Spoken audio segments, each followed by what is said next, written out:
Hello, humans. This is Retro Rocket Man. How you going? So I'm going to start off with a body of the Hulk, one that I've had lying around for a while.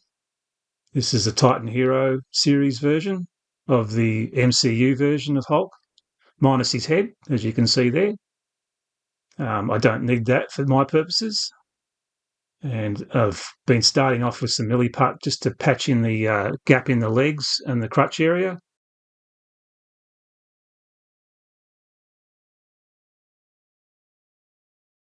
This is a Buzz Lightyear head from the movie. This is made by Mattel. And this is what I'll be using as the head of Superman. I think he's got all the right features and all the right looks. Just a bit of paint and he should come up just right. And the proportions on the body seem to be pretty good too. Just need to adjust the neck height, how it sits on the neck.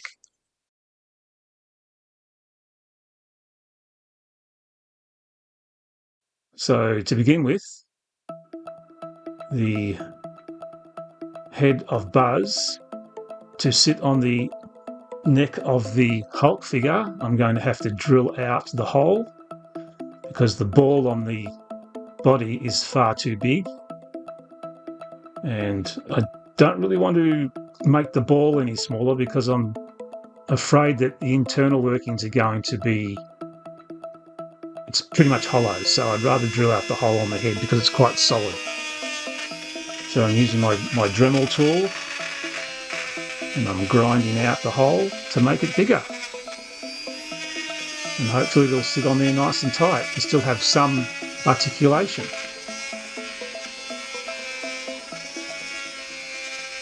I've had to swap out the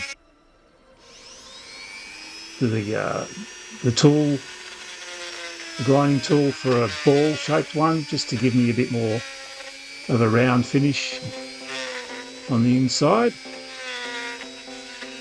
It took a while to get it to a acceptable size, but it seems to fit on nice and tight and still have some movement.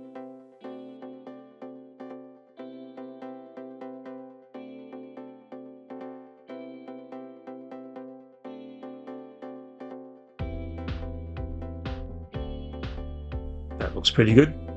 And I've still got a range of movement. I can still turn the head from side to side, up and down.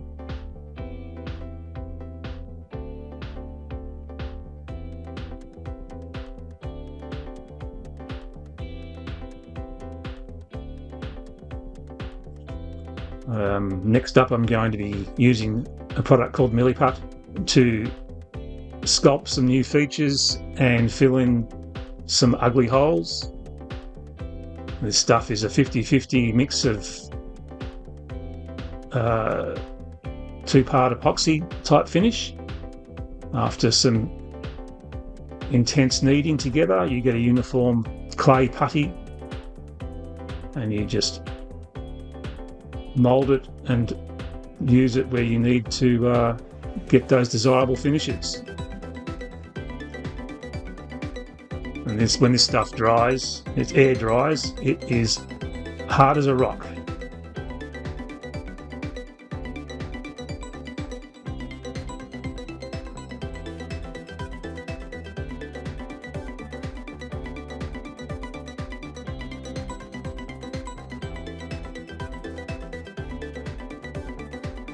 Just marking the line for where I want his red undies to come to.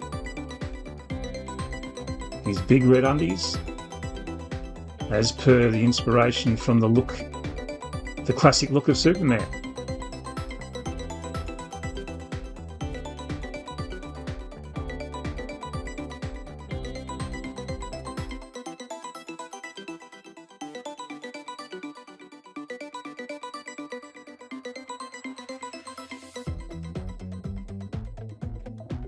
Just using some rolled out flat ribbons of clay to create a visible panty line.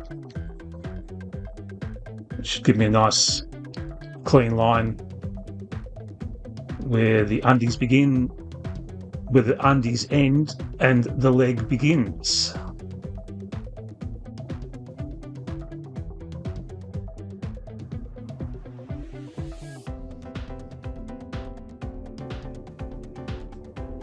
Just blending it into the upper side to make it look like he's wearing his shorts on the outside. A little bit of water also helps with the blending process too with this stuff.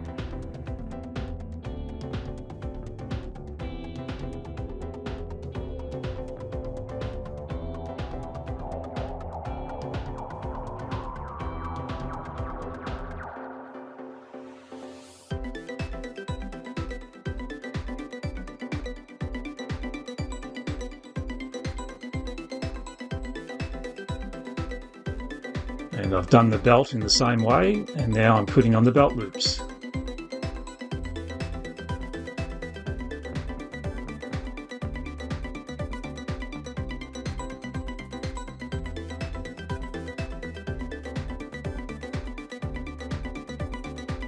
I need to cover up his toes because I need him to look like he's wearing boots. So just using the milli putt to cover the toes and blend it to the foot to give the illusion of toes. And then the belt buckle goes on. It's just a rolled out ball of flattened clay. And now I'm just making an impression on the belt to make it look like a belt buckle.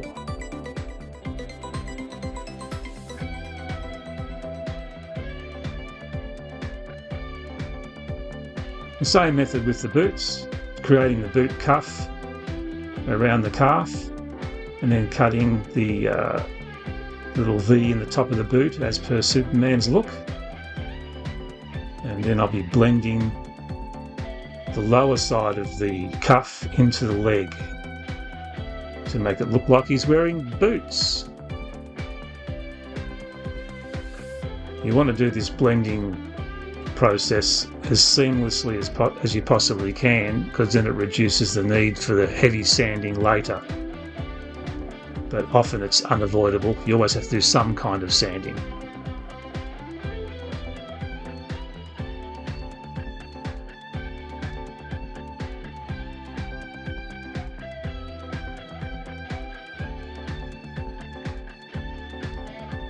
Now I want to make the Superman emblem which goes on his chest, and I've drawn a freehand version of this on some baking paper because it doesn't stick so much to the milli putt. And now I'm just tracing it onto a piece of flattened out milli putt to get a good representation of the logo. Being careful not to push too hard. I just need an impression on there. And I'm just tidying it up now. And now I am cutting the outside edges to the diamond shape of the logo.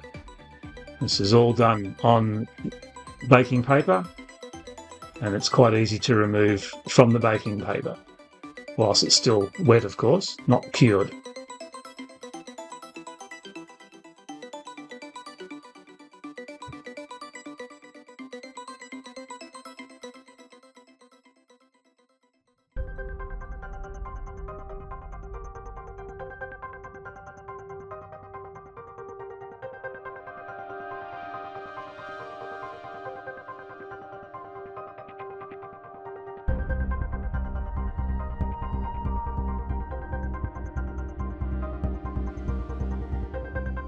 Again, the same approach as I did with the undies and the boots. I've just attached a ribbon of milli putt around his neckline to create an illusion of him wearing a costume.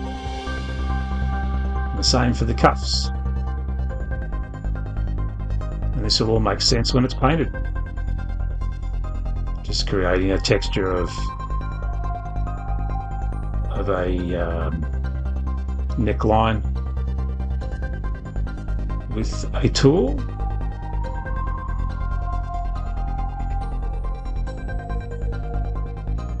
And now I'm just sanding some of the milliput down on the boots just to smooth it out a little bit more, because it did come up a little bit rough.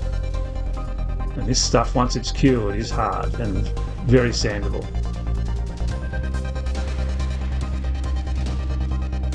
I've given it a once over with a grey primer.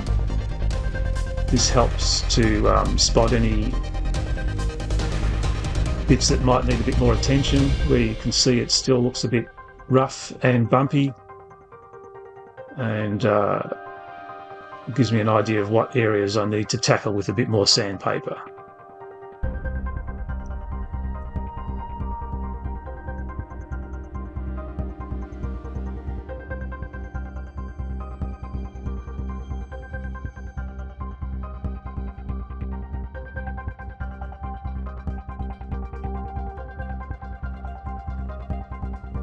So just giving everything a bit of a once over just to take off any rough edges and just make it look a bit more finished.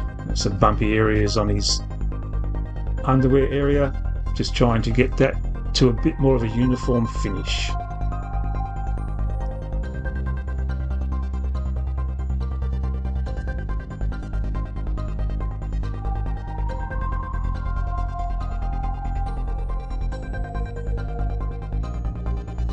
So now I've resprayed it again with the primer to get it ready for the paint.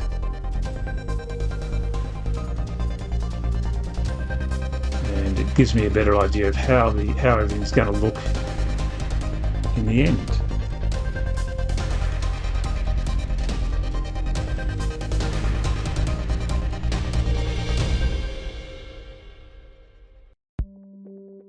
I'm going to start with the flesh tones using this Tamiya flat flesh colour. So any visible skin gets that treatment. So naturally it's going to be the neck and visible shoulders and hands. A couple of coats of this and I'm golden. To make the flesh tones match from head to neck to hands, I'm just using the Tamiya on the Buzz Lightyear head just to give it a uniform look.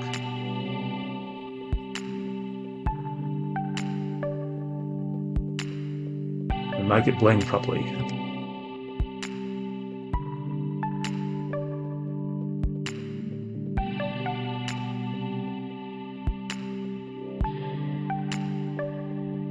I'm using a dark blue on the torso and arms and legs. This is a base coat, and this will require a couple of coats to give it a bit more of a uniform look. It's quite dark, but my plan is to lighten it up with a bit of dry brushing.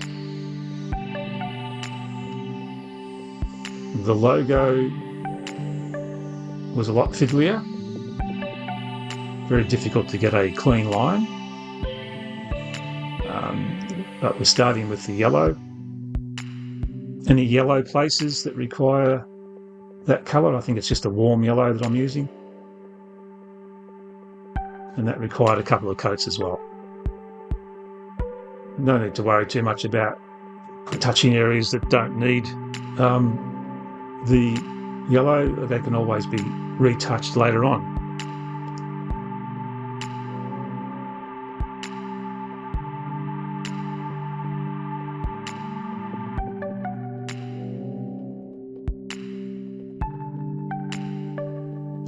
Now it's time for the red on his synonymous S symbol, and I'm just using a typical, I think it's called a crimson colour, and these are all acrylics that I'm using. And these will require a couple of coats to get the strength that I need and take away that patchiness. Because as you can see on the first coat, that grey primer, does still come through.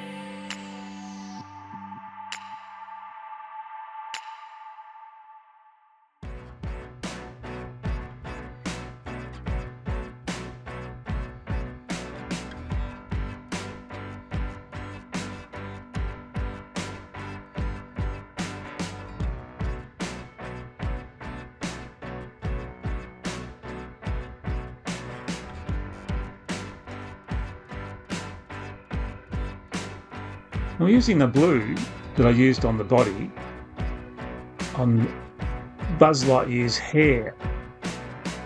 And interestingly enough, if you ever look at a comic book version of Superman, his hair is highlighted with blue, so it's like a blue-black, and that's the effect I want to get with this.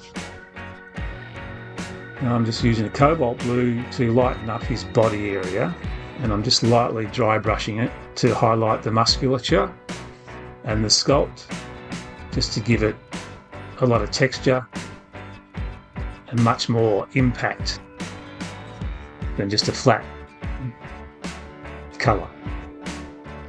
This will give it so much more character.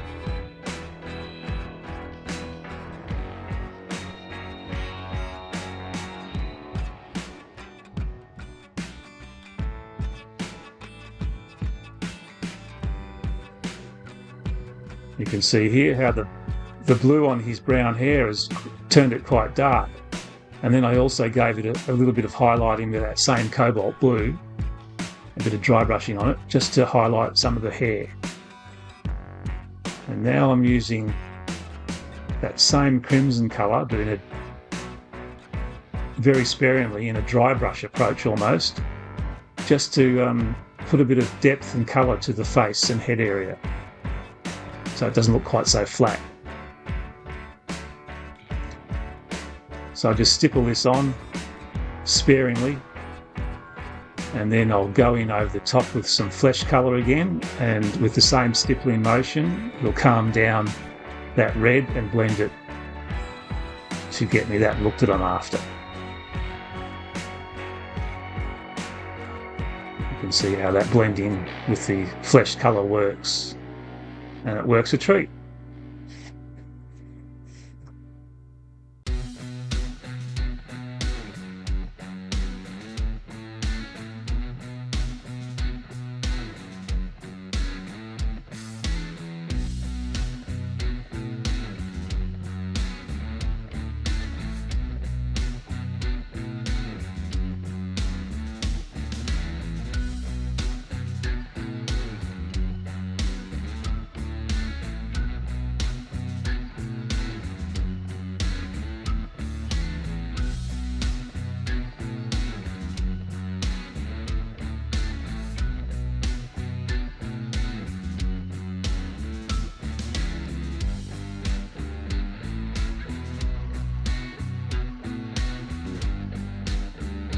Still not quite happy with the darkness of the suit, so I want to lighten it up even more. So I've mixed a bit of the blue in with some white to create a very light blue, and now I'm just stippling it on, trying to use as little as possible because I still want that darkness undertones to come through. So it's just kind of working it until I get the desired intensity and effect that I want.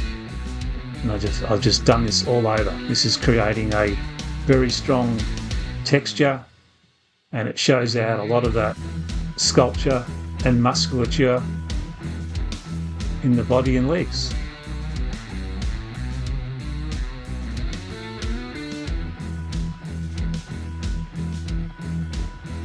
I'm just using a fabric called ripstop.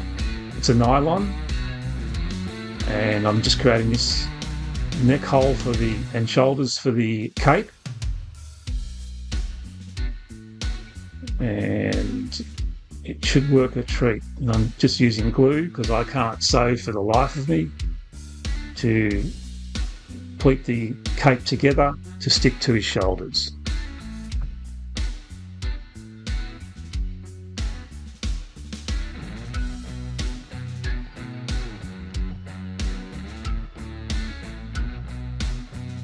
So using the aforementioned glue. I am adhering the tabs of the cape to the top of his shoulders.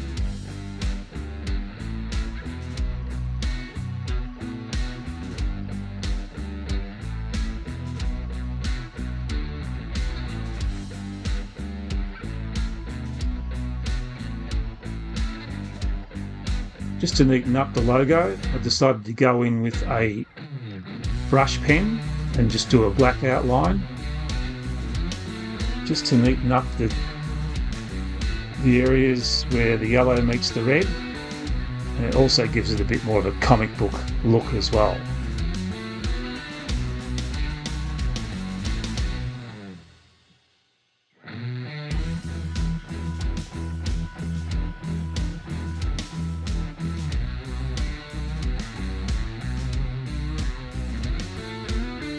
I printed out on a sticker sheet the reverse logo for his cape, and it sticks quite easily and quite well to the nylon that I used. Well, there you have it, humans. This is my version of Superman using a Hulk body and a Buzz Lightyear head, basically. And I think it's quite a dramatic change from what it looked like before to what it looks like now. So I hope you enjoyed the video, humans, and thanks for watching it all the way through. I really do appreciate it. And I hope I'll see you when I do the next one. This is Retro Rocket Man, over and out.